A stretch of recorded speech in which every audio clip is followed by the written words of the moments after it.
I think most of you probably share that experience that using platforms to deliver software in the federal government can sometimes be a real pain. And as fun as that is, I wanted to just start right in on that and platform strategy, but I'm going to take a good bit of time to actually recap the CNCF Platforms Working Group white paper. If you haven't read this, I highly encourage it. It is a brilliant resource. I'm going to hit the high points of it, the why behind platforms, defining it, some of the key attributes and challenges we see, how you actually measure success of your platform, and then the capabilities that you need to be looking for and how to have a strategy around those critical capabilities. So first, got to start with why. Why platforms? But before I do, I have to talk about DevOps, right? We did the state of DevOps report, and platforms are related to DevOps. I'll get there. But what is DevOps? It is not throwing the grenade over the wall.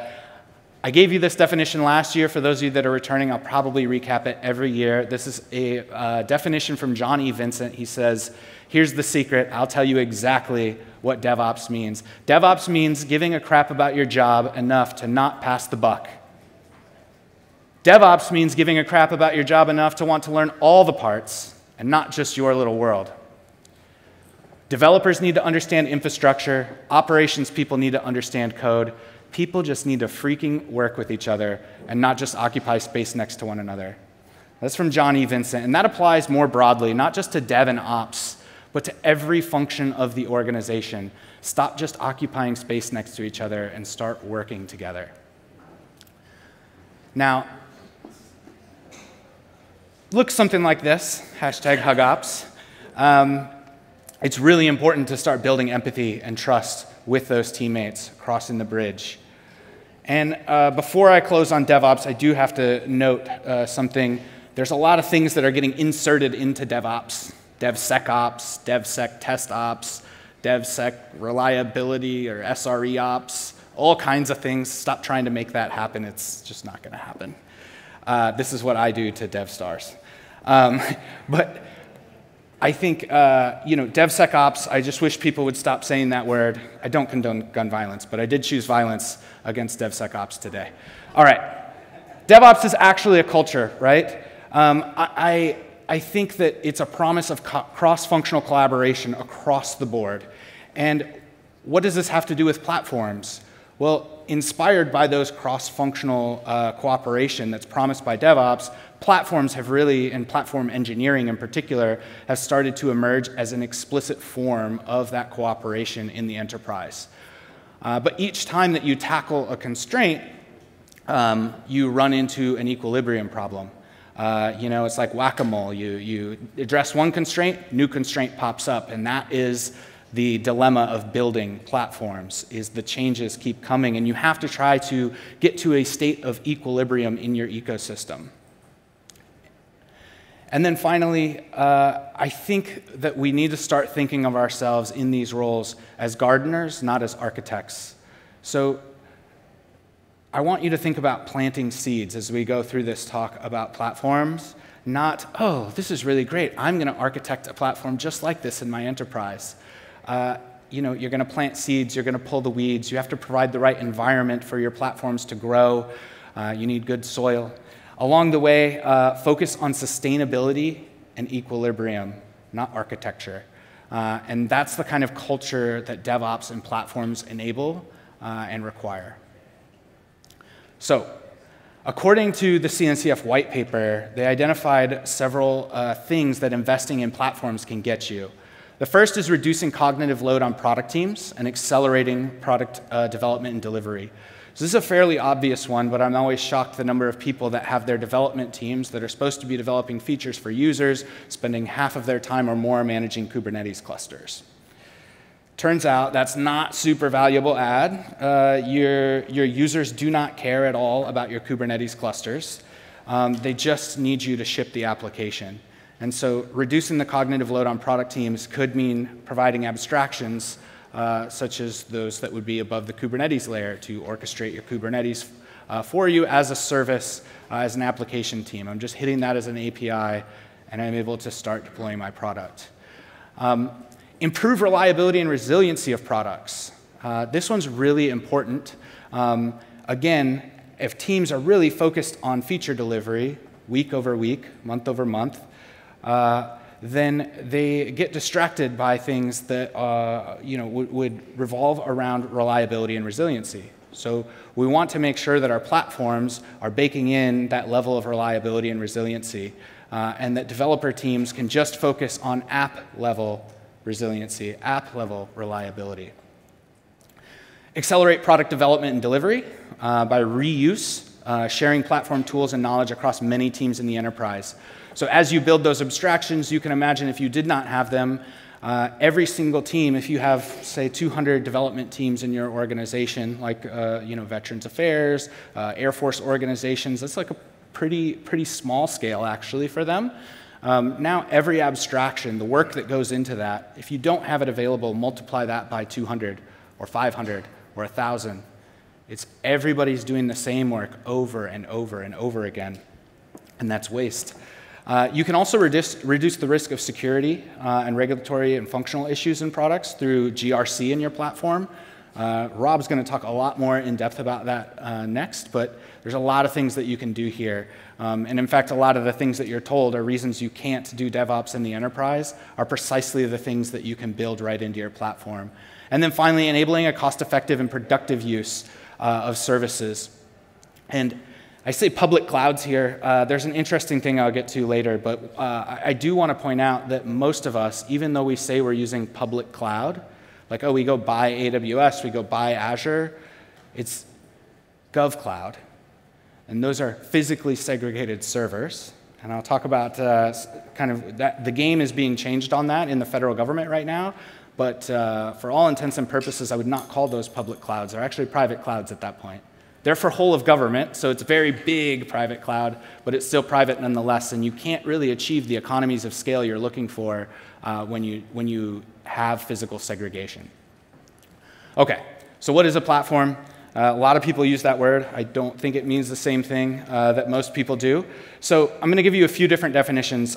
From the white paper, they say a platform for cloud-native computing is an integrated collection of capabilities that are defined and presented according to the platform's users' needs, not according to engineering wanting to build really cool engineering things, like how cool can I make this Kubernetes cluster. It's about what your application developers, in this case, actually need. It's a cross-cutting layer. It gives a consistent experience across the enterprise, and it is a consistent user experience for using and managing those capabilities, hopefully self-service and on-demand through the use of APIs. So who here is familiar with team topologies? Anybody? Oh, got some folks. Great. So it's a great book no matter where you sit in your organization. I very highly recommend it if you're in software. They identify 4 fundamental team topologies, right? And those interact with one another in 3 main ways. So you've got your stream-aligned teams there in yellow. Think of those as primarily application teams. They deploy their capabilities consuming platform team capabilities in the blue at the bottom. And then there are complicated subdomains when you have like really complex integrations, as well as facilitating teams. We're not going to talk about those, but I think one thing that I do want to point out is in your platform journey, there are going to be new services that the platform needs. And a lot of times the best way to build them is in this collaboration model that's shown here, where the app teams actually work with the platform team together to build the thing that they need. And then as that thing becomes needed by other teams, it gets spun out into its own service. It gets offered as a service later on. And so that evolution can be really important because a lot of times platform teams become completely overwhelmed with the needs of the applications in the enterprise. A lot of times enterprise platforms are forced to accommodate a wide range of capabilities all at once, like very early on in their journeys. So using team topologies, team at Atlassian says that platform teams create capabilities that can be used by numerous product teams with little to no overhead.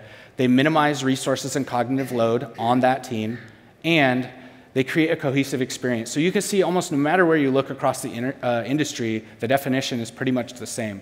But I bet if I walked into any one of your organizations, there would be very few people that would say any of these things about what the platform is supposed to provide. And so I wanted to get us all aligned on that definition, and I hope it's something that you can take back to your organizations as well. So I'll skip Martin Fowler's definition today. Platform maturity I want to talk about really quickly. So according to CNCF, there are many use cases that the enterprise could meet with platforms, and it might progress something like the following here. So maybe at first, when you're starting in your journey, they can just provision capabilities on demand. And you would be shocked at the number of organizations that we walk into where people can't provision capabilities on demand and immediately use them to run systems. And I'm sure you're all very familiar with that. Then later on, they might be able to provision services spaces on demand, use them to run pipelines. This is an interesting pattern that we see in government is a lot of people are moving to very centralized pipelines, and they're not accessible on demand. It very much breaks the feedback loop. So the more that you can get into the stage of having those be available as templates or things that can be run on demand by developer teams, otherwise they become centralized dependencies that can cause failure for teams and block their path to production. And then administrators of third-party software can provision required dependencies. This is one that we really struggle with in the federal government today. And then being able to provision complete environments. So as you can see, this is very much a journey, and I just point this out because so many teams are asked to stand up a platform inside of federal agencies, and they're expected, and we'll talk about DIY in a minute, but they're expected to build the platform themselves versus buy a commercial solution, and they're expected to meet the needs of the entire enterprise overnight. And it is very much a journey to build these platforms. And every commercial platform that's available went through this journey at some stage with thousands of developers. And then finally, product developers and managers can actually observe all of the things on the platform. And observability is a huge function, and I'll talk about how important it is in the federal space and what some of the things that we need to do with it. Now, we've got to get some key attributes. That may be a pop culture reference that's lost on some folks. That's DJ Khaled, Major Keys to Success. But key attributes that affect the success of a platform is, number one, platform as a product. You have to think of your platform as a product just like any other product. And sometimes people tell me they're doing platform as a product, and I go in and I say, can I talk to your product manager? And they're like, well, we don't have one, but there's a senior engineer over here. And I'm like, okay, well, how about your UX researcher, your service designer? And they're like, what are those? Those for app teams, right? No, you should actually do this exact thing with your platform. User experience is just as important as product management when you're building out a platform. You need to have really good documentation and onboarding. I know when we all moved to Agile, we're like, no documentation. We prefer working software over documentation. I'll just call your attention that in the Agile Manifesto, it says the things on the right are still important. We just care about the things on the left more. So yes, we care more about working software than comprehensive documentation, but especially when you're building a centralized platform that becomes a dependency for every single team, you need documentation and good onboarding experience. It needs to be self-service. And finally, it does need to reduce cognitive load for users. And there are so many platforms today that actually increase the cognitive load for users. It's actually harder to deploy to production. It's pretty wild to see. And then it has to be optional and composable. And this is something that, kind of a lesson that I learned over time. When we started Kessel Run, we started out on Pivotal Cloud Foundry, which was probably the most structured, opinionated platform ever. And you, very much like a Heroku-style experience, you needed to be a cloud-native app, really, to leverage that platform well. And it worked for us at Kessel Run, but when we wanted to start expanding to the enterprise, most of the enterprise users couldn't use our functionality. Now, that doesn't mean you shouldn't have a platform like a PCF in your enterprise. It's going to really depend on your needs. But ultimately, the wider variety of needs you're trying to serve, the more optional and composable your platform should be. And then it needs to be secure by default. So some of the jobs that a platform team is responsible for: researching platform user requirements. So don't just have UX researchers. Make sure you're actually doing that and building out a feature roadmap around your UX. Marketing, evangelizing, advocating for the platform. This one gets lost a lot. If it's hard enough to get product managers and product designers on a platform team, oftentimes when you're building, or even by building, inside the federal government, a platform, there's an aversion to marketing and evangelism. I'm telling you, if you're going to offer this as an enterprise service, you really need strong strategic communications, marketing, and evangelism, just like the commercial companies that are trying to sell you platforms. And maybe you use one of theirs and combine it with other technologies. Whatever you ultimately compose, be prepared to market and evangelize that. And then you have to manage and develop interfaces for using and observing those capabilities. Observability becomes a really important function as you are trying to figure out what to do next. Right? Every single stage, you have to figure out what do users need next. You can go get qualitative interviews, but a lot of times the data is going to tell you more than you could ever get from a month's worth of user research. Some challenges that we see with some of those jobs, right? Platform teams treating those like products and developing them together with users. Huge problem here in the federal government. My plea to you is to put product managers and product designers on your platform teams. Please, please, please. Platform teams also need to carefully choose their priorities and initial partner teams. A lot of times, enterprise platforms get mandated, and everybody's told to use them all at once. That's a really bad strategy. It will probably cause your platform team to fail. And we've seen this with several organizations in the Air Force and across Department of Defense. I've seen it in civilian agencies as well. And that's because they can't meet all their needs at once. Creates a really bad user experience, creates a death spiral too, of constantly responding to issues from users, onboarding issues, runtime issues, and teams can never get ahead and get back into the mode of developing features that those people need. And then this one, getting the support of enterprise leadership by showing impact on value streams. A lot of teams get their leadership to mandate their platform, which becomes antithetical to being able to respond to user demands. If you're already mandated, then what incentive do you have to go talk to users and learn more about them? So the first thing that you can do for the business is show how you're helping to get things into production faster, hopefully cheaper, and really impacting those value streams that your mission or your business depends on. And so some of the ways that we can reduce that cognitive load on the platform team, because they face the same challenges as application teams, is building the thinnest viable platform over implementations from managed service providers. So I would tell you, like, and I will get to the math on this, buy first, hopefully rent first if you can. We'll talk about that challenge in the federal government. And then where you have differentiation for your mission, start with thin, viable layers. Leverage open source frameworks and toolkits for all of those other things that you have to do. There's like a never-ending stream of things that you have to do when you're building a platform. And so for those things, really important to leverage open source and toolkits, templates, and those types of things. And then ensure that your platform teams are staffed appropriately for their domain and number of customers. 300 was a really fun movie, but it's not a great way to run your platform organization, as it turns out. So how do we measure platform success? User satisfaction and productivity. You could do things like active users and retention, net promoter scores. Highly encouraged. It's an easy, lightweight way to find out how your platform and your enterprise is doing. And then metrics for developer productivity. Really like the SPACE framework. Nicole Forsgren has a lot of great talks on that online that you can find, but it really helps take those DORA metrics and contextualize them and make sure that you're using them appropriately. And then organizational efficiency, so latency from fulfillment.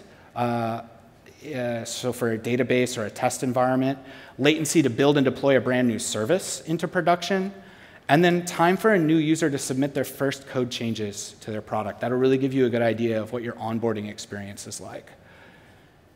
Product and feature delivery, Nathan covered these, the DORA metrics, so I'm not going to go into those. I think we hit those pretty hard. I do just want to point out something about reliability. If you dig into the State of DevOps report, reliability practices have a non-linear, superlinear impact on organizational performance. It's very much a virtuous cycle, and the other way you can look at that, reliability, SRE, is really about eliminating toil at the end of the day. And toil is not like tech debt. It's not something you can pay off later. Toil creates a death spiral, like one that you just cannot get out of. Because you're constantly onboarding new users, and it just eats you alive. So I would say invest in reliability practices early and often. Capabilities of the platform. I'm going to breeze through these quickly in the interest of time, because I want to talk about the cost model and how it impacts your platform strategy in government organizations. But we have things like web portals that are important. This is how we interface with the underlying capabilities. So you can't just build the capabilities. You need to create really great ways to interface with them.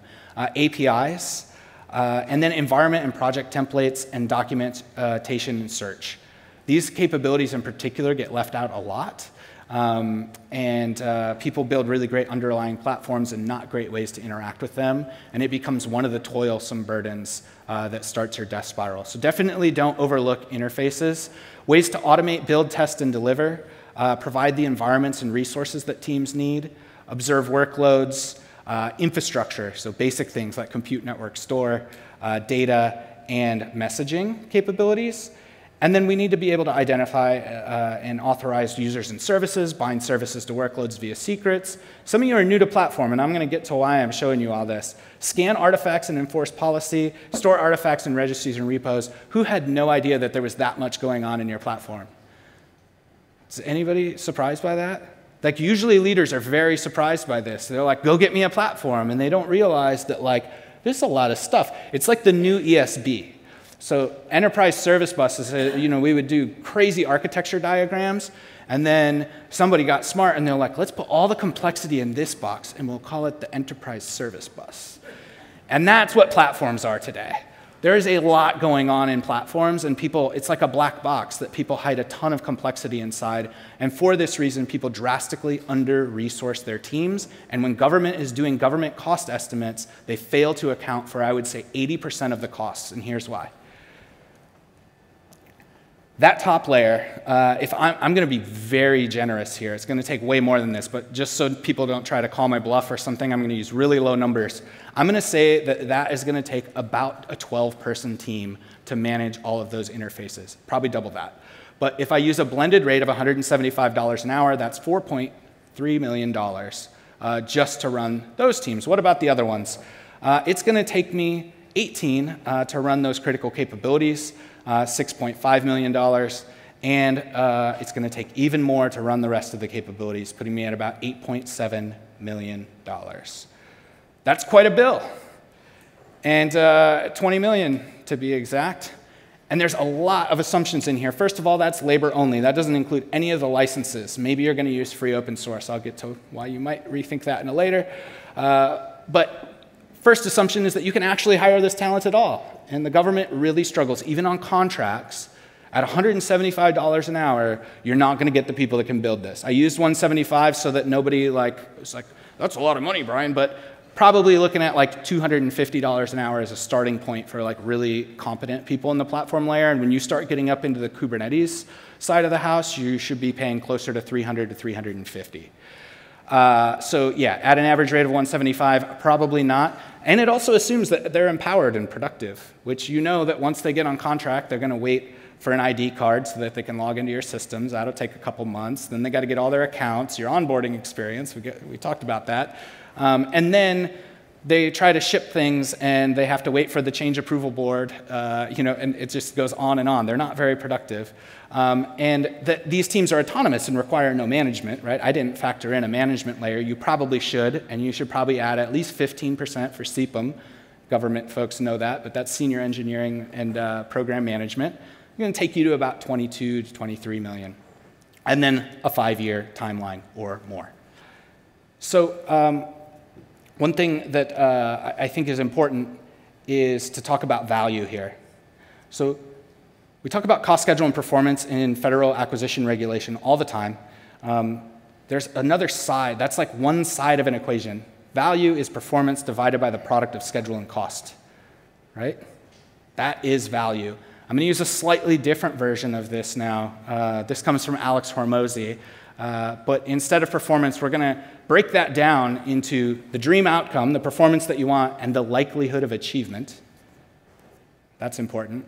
And your costs include a time delay as well as your effort and sacrifice, only some of which is money. Right? The money is the least of your worries here, I promise. So I think a couple things is that when we look at our ability, our likelihood of achieving all of those things, those 13 critical capabilities, all the attributes, the way that we have to measure them, our likelihood of doing that with this contract vehicle that I've proposed is very low. The time delay, I said 5 years at least. It's probably going to be way more than that. effort and sacrifice, that's way up. We got the cost in dollars. It's not the total cost of ownership. I really only costed out day one. Right? Now we have day two operations that we're concerned with, all the licensing, team turnover, all of those things. And then it's a really high amount of effort and focus on the government's part. Like, you are now focusing on a platform instead of the capabilities that you're trying to deliver to veterans, to the energy sector, to warfighters. And so, folks, DIY is a low-value endeavor for you until this equation changes. Until you can get access to all the talent, and you can do it in a cost-effective way, and all of those things, just don't DIY. It's a really, really bad journey. Now, you can do some things to change that. If I just can't talk you out of DIY, what I would say is, like at Rise8, we charge a way higher rate than 175, I'll just say that. I make no apologies for it. But that can lead to a corresponding increase in cost, but a disproportional increase in the likelihood of achievement. So just paying a little bit more, like paying, let's just say 50% more, I'll even do like 30% more, is going to get you a level of talent that, and there's good research on this, is about a 4x improvement. So that increase in salary translates to 4x more performance on the individual level. And then if you can hire a contractor that knows how to organize those people into effective teams, that's when you can get to 10x. There's no 10x engineers, but there are 10x teams. And that is going to then lead to a disproportionately lowered time delay. And so now you can increase your value proposition.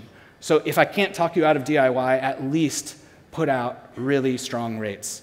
And I'm telling you, like 250 to 350 is where you should be playing, and that still might not get you what you need. So what's the solution? Don't build when you can buy, don't buy when you can rent. We have trouble renting, I'll get to that, but a buy example. This is a DoD customer that I'm familiar with. They bought platform licenses. So instead of building their own platform, they were spending about $4.5 million a year in platform licenses. They had an 8-person platform ops team to run that platform once it was installed, $2.9 million using the rates from before. And then they did a secure release team. So like, we need a path to prod for this, and that can't come out of the box because we're a little bit bespoke. Okay, great. So 2.2, total of $9.6 million, 50% cost savings right out of the box. That's conservative. A high likelihood of success, and a 6-month time to value. And they did do it, so 100% success rate. No, that's not how that works. But, and then the best part about this is, I would say, I don't want to say low stress, but moderate stress compared to the high stress of DIY that we see, and a moderate level of effort below the value line. Platform is below your value line. Your value line is serving capabilities to your users, not building platforms. So I want to do a hypothetical rent example, though, if we had a true PaaS model. Something I want to point out is Google did something that's pretty awesome. They stood up to the government for years on physical segregation for GovCloud. And everybody thought they were crazy. I kind of thought they were crazy. But they stood their ground, and in the end, they convinced the government to move to a logical segregation model all the way up to the secret level, probably top secret in the future. And what that means is now government workloads are running on true public cloud, right? With logical segregation, it's secure, but that means that we now have the economy of scale. Google didn't have to go out and buy servers dedicated to the government and teams dedicated to the government. And so I think we'll see all the vendors move in that direction, but we all owe Google like a huge thank you for doing that, because it came with a huge cost of delay, by the way. Like the opportunity cost, it caused them to enter the market almost 3 years later than everybody else.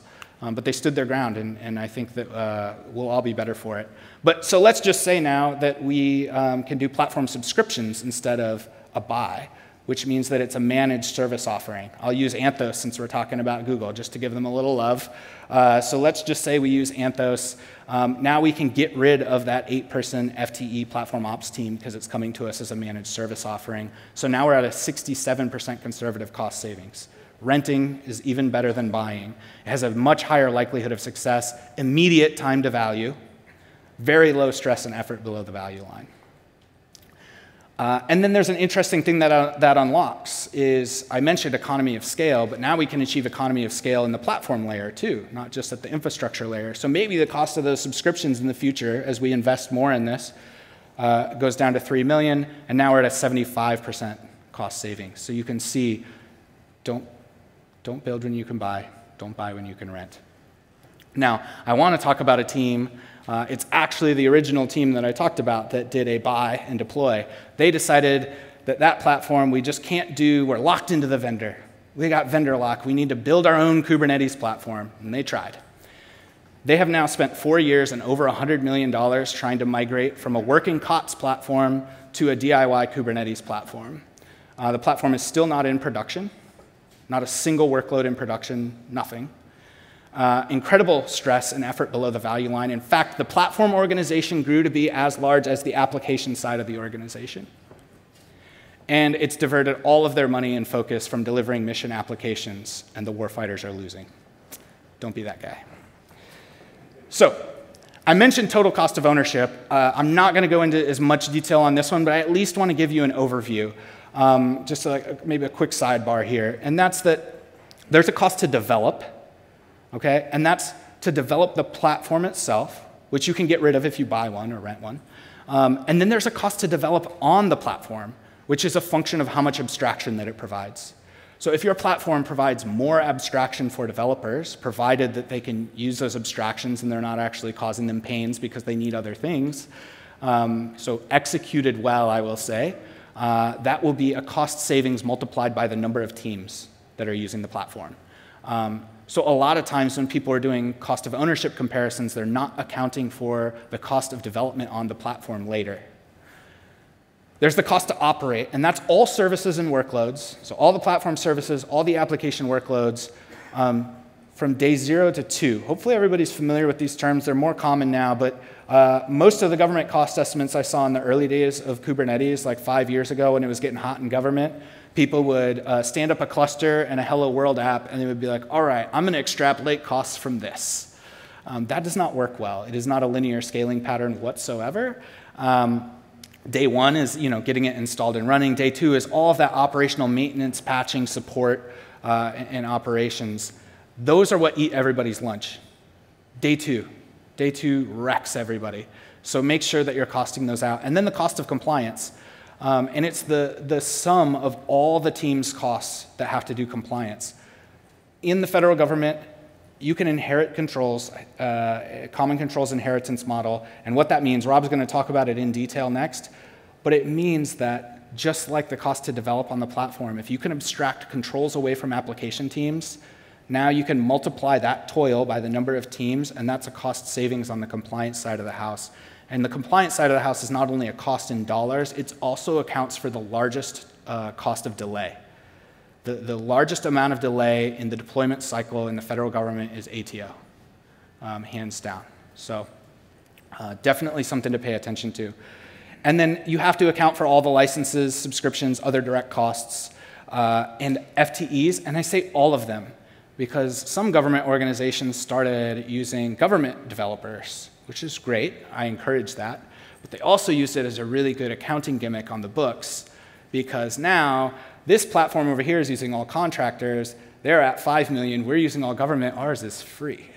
It's not free. It's still costing you money. And so you should probably use some sort of normalized rate for your government employees to at least track those costs.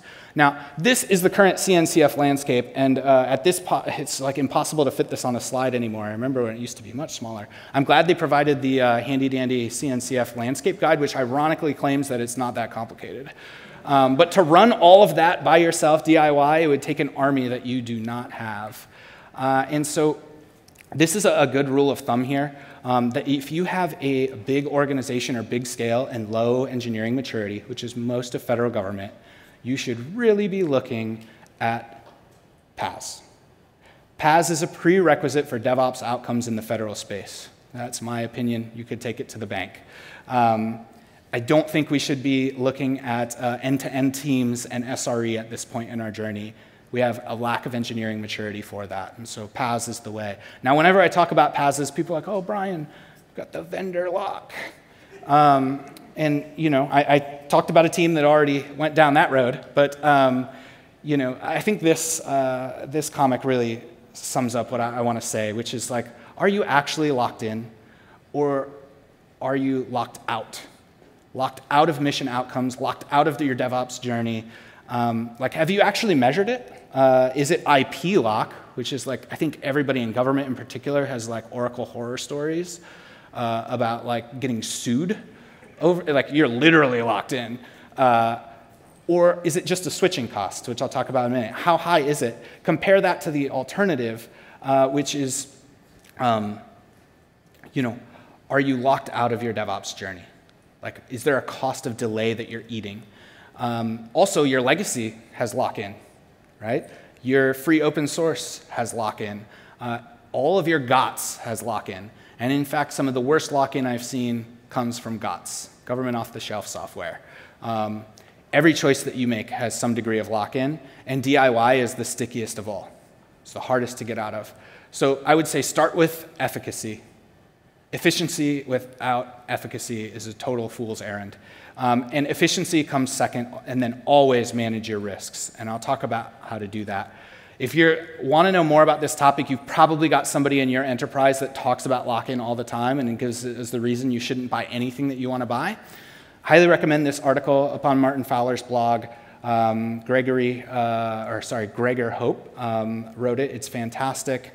And he gives this 2x2 of switching cost and unique utility and makes the case for when you should actually accept lock-in and when to exercise caution. I'm not going to go into the details today, but just know that you can measure this, and it's really important, and I'll show you some of the math. He also notes that switching cost has two components, the actual cost of the switch against the likelihood of the switch. So if you're not likely to switch and the cost is low, you can gain incredible agility by adopting commercial solutions. So how does that look from a numbers perspective, from a risk perspective? As you invest up front in avoiding lock-in, your liability exposure goes down, right? We want low liability. That sounds great. But then when you add back in those investment costs to the liability, you see that your returns diminish and eventually reverse.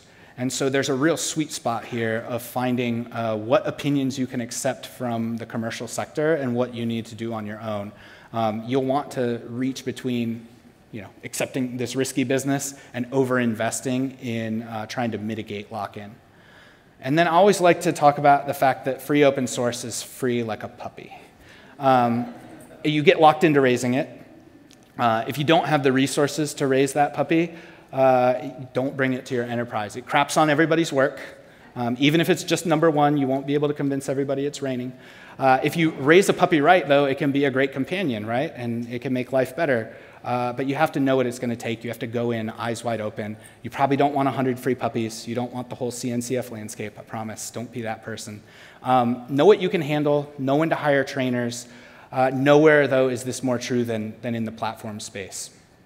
So just to recap, we covered the 5 reasons why that we need platform. So when done right, they help us deliver on the promise of early and continuous delivery of valuable software to our customers with high quality and reduced risk.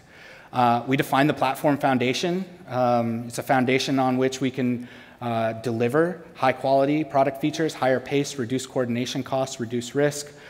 We talked about those major keys to platform and what platform teams should be focused on, some of the challenges that they run into, how to measure them, and the capabilities. But I want to just go back to the platform strategy and team topologies.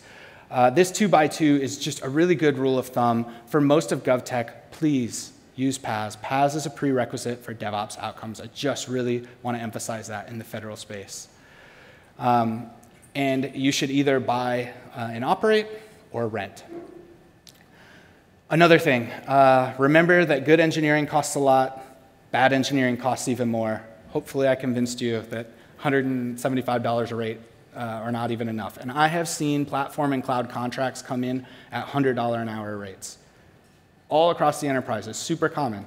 Go check. Ask your enterprise, find out about their contract, and look at the rates, and you'll know why you're facing a lot of pain.